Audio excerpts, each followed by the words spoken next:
Hi, this is Gail from Bernina of Naperville, and I'm just sitting here trying to muster up the courage to tell you about part 2 of my wedding dress journey. Now, there's a few reasons why I'm hesitating. Number one, I haven't worked on stage 3 yet because I'm trying to kind of get my undergarments straightened out before I start really fitting it on me and making the final project out of the fabric. And I'm not modeling my undergarments for you, but I have to get that sorted.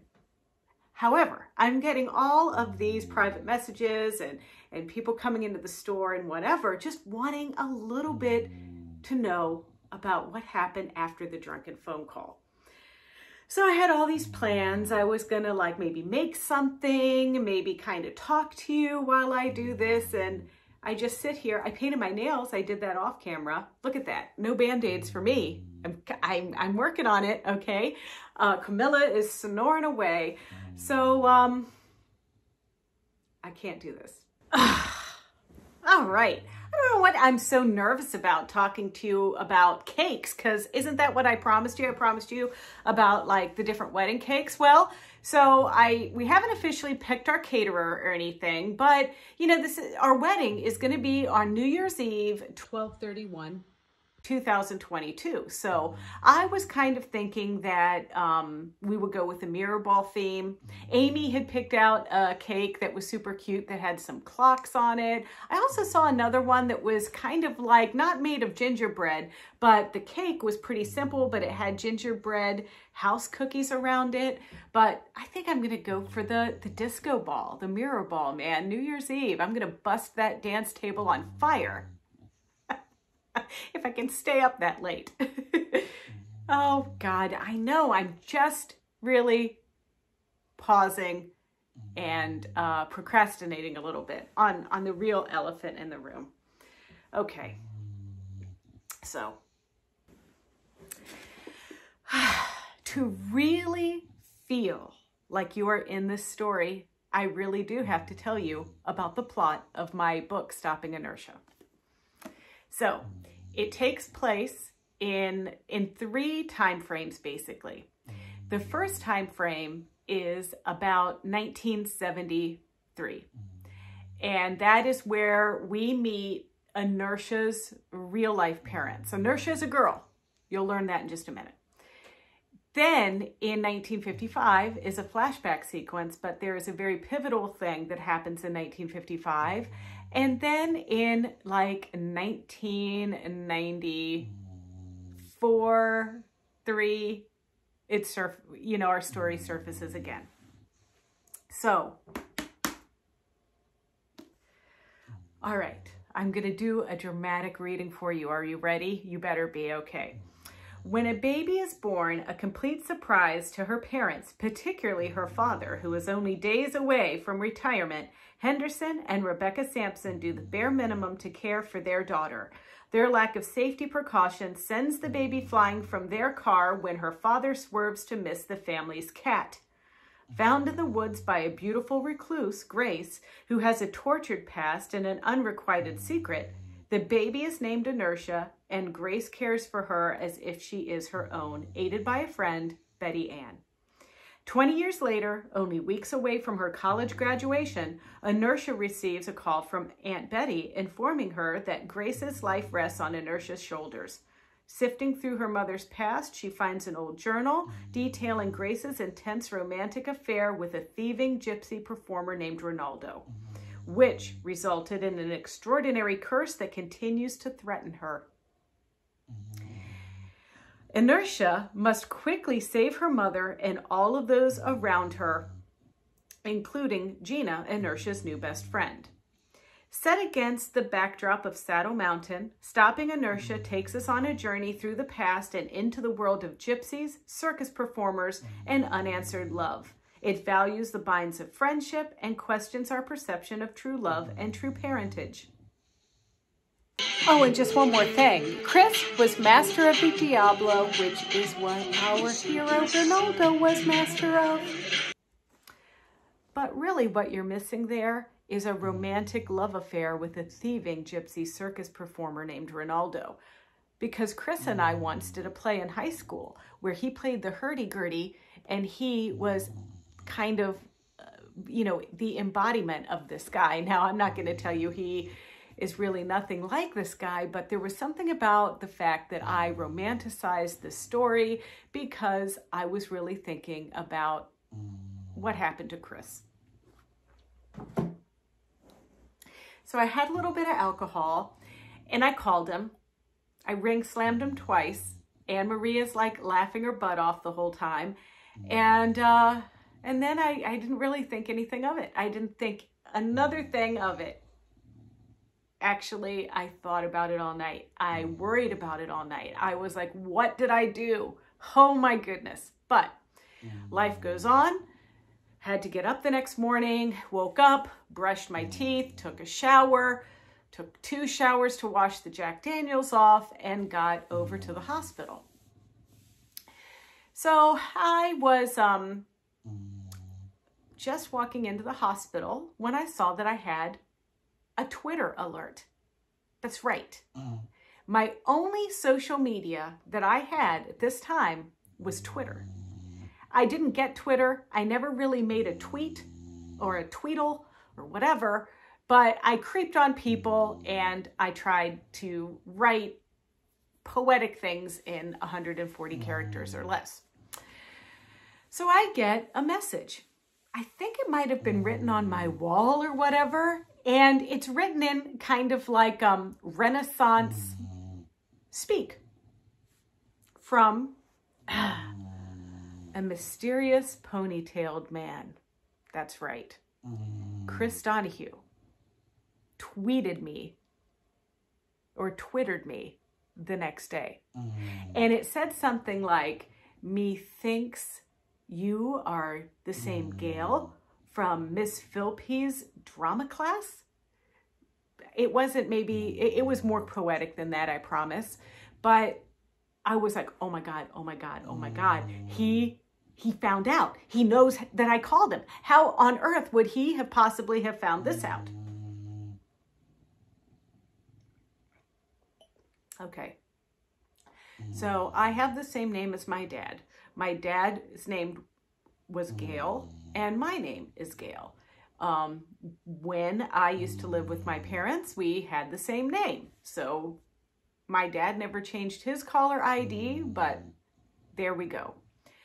So, caller ID, everybody. For those of you that are trying to, you know, like call somebody and hang up on them, you can't do that stuff because there's this thing called caller ID. Okay, anyway, I'm sure you know about it now. I didn't then. So, so I sent him a private message because I was feeling a little awkward over like how exposed you are on social media. So I sent a private message and gave him my phone number. And then he was going to call me after work. And then we were going to have dinner and just kind of see what we've been up to, because a lot has happened. There was joining the circus involved. There was me and like my parents being ill. There were a lot of things going on. So I went to see my mom. She was doing better. Thank you for asking.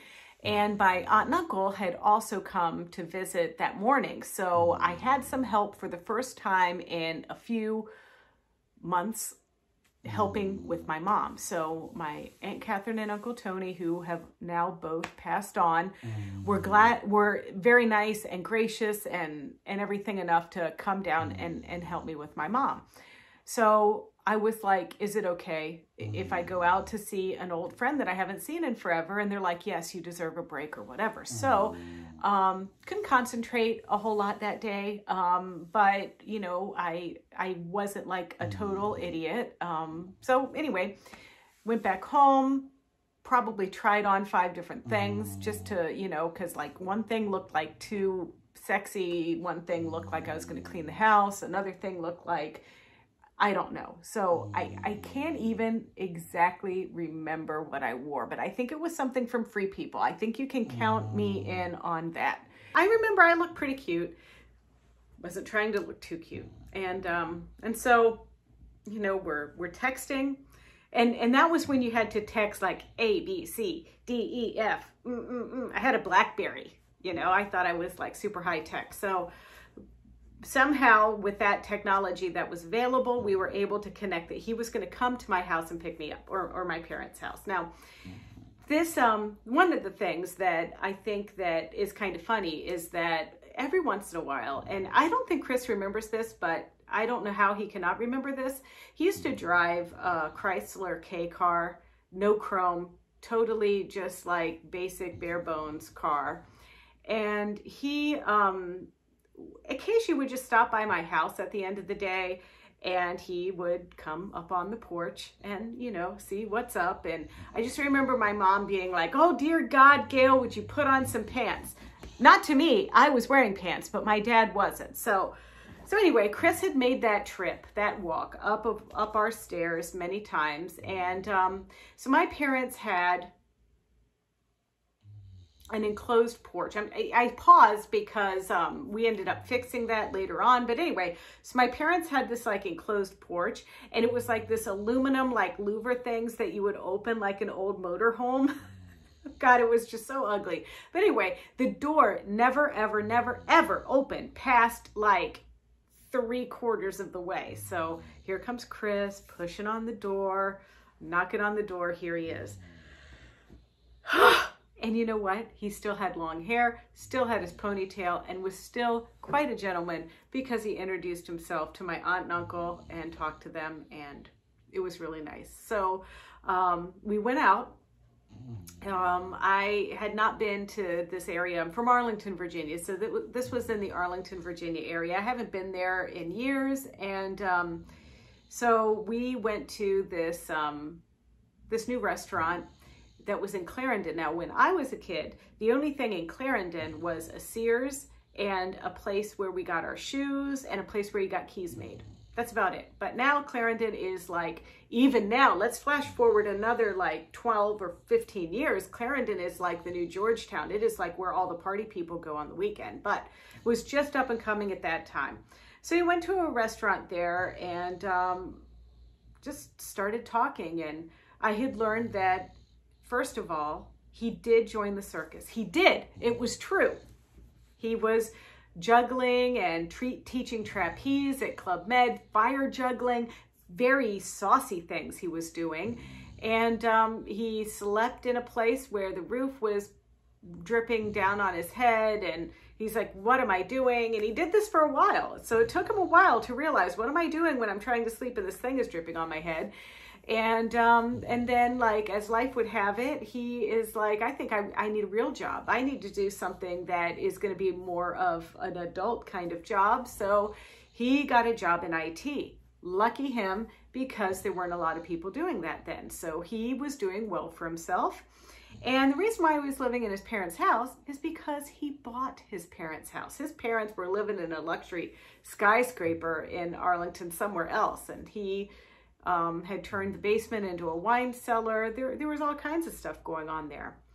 And I had told him about having a store that, can you believe it? I have a sewing machine store. It's called Strawberry and Rhubarb. And, you know, I am like the sewing machine queen of New England, and I really enjoy it. And but I'm selling it, and I am going to be a Bernina district sales manager. And so this was right at the time that I was getting ready to work for Bernina and transitioning from my job. So it was a great visit. And, you know, I had no idea what we ate. It was great conversation. It was one of those things where, you know, the waiter or the waitress keeps coming by and like, "Hey, are you ready to order yet?" No, we're still talking. But then we went back to his place, and it was the same house. It was the same house that I flipped his laser disc in. And then he's like, excuse the house, it's musty smelling, because I had to bring my hang glider inside.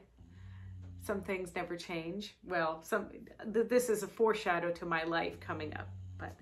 But anyway, so it was a great evening, and I really, it was great to reconnect with him. But then I might have made a little bit of a mistake, because I started telling him about this book I wrote. I haven't seen him in 15 years. And you lay on to a guy that, hey, by the way, I wrote a book. Remember that character you played? Yeah. It just came out. I didn't have anybody here to like counsel me. Like I have you guys here, you know, to be like, no, Gail, no, not wait, give it at least 3 weeks before you do this. So then, you know, we're getting ready to wrap up for the evening and the phone rings.